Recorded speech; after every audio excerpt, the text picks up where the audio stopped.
Rodrigo Pacheco, muy buenas noches. Cuéntanos.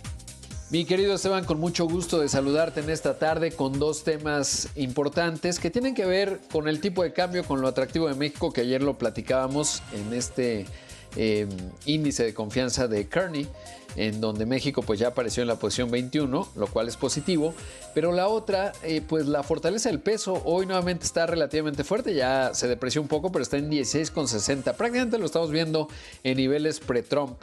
¿Y por qué digo pre-Trump? Pues porque cuando Trump ganó la elección en la noche de noviembre de 2016, pues el tipo de cambio empezó a tener depreciaciones como consecuencia de ciertos grados de incertidumbre. El hecho es, mi querido Esteban, que esto tiene que ver en parte con el diferencial de tasas. Ya ves que en México la tasa hoy está en 11%, en Estados Unidos está en 5.5%.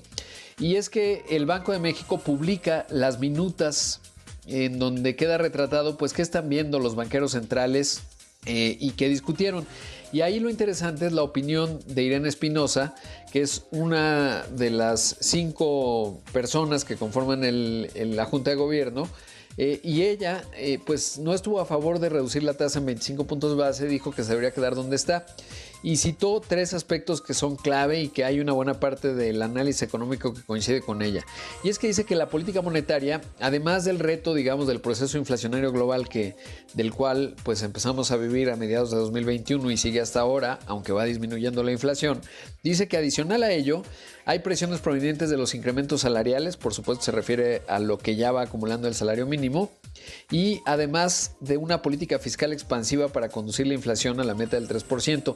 ¿A qué se refiere con política fiscal expansiva? Pues que en este 2024 se ha gastado mucho dinero, es decir, la disciplina fiscal que se tuvo, por ejemplo, incluso en la pandemia en 2020, en 2021, pues ya este 2024 no la tenemos.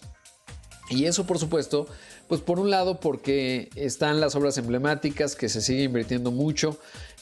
Por otro lado, evidentemente estamos ante un año electoral y eso también, pues estamos viendo cómo el gasto público está a todo lo que da.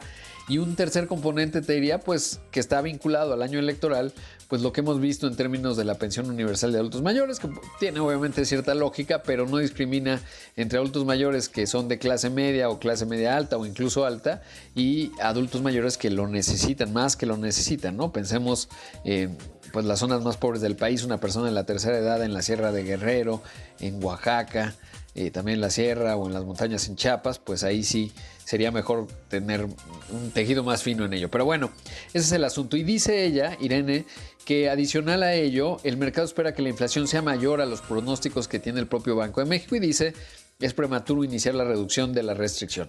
Pero bueno, más allá, digamos, de este punto que es importante, también mencionar que la Reserva Federal de los Estados Unidos pues ya no está tan lista para empezar a bajar las tasas como Jerome Powell había dicho pues hace poco más de 2 meses, que incluso en mayo vendría el primer recorte, casi lo daba como un hecho.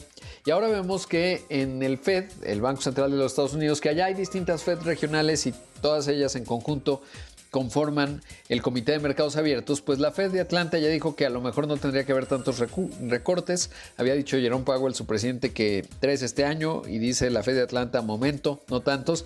Y hoy incluso el presidente de la Fed de Minneapolis, Kashkari, dice, pues en una de esas no recortamos nada, porque la inflación se está estancando, no está bajando a la velocidad necesaria, entonces no podemos recortar la tasa. Y eso, bueno, pues se vuelve un punto de dato importante, sobre todo por lo que significa y el margen que pueda tener el Banco de México. Es lo que te quería contar esta tarde, mi querido Esteban. Todo eso porque es relevante para los que nos escuchan, pues porque se expresa en el tipo de cambio y en la velocidad de crecimiento de la economía mexicana. Te mando un gran abrazo.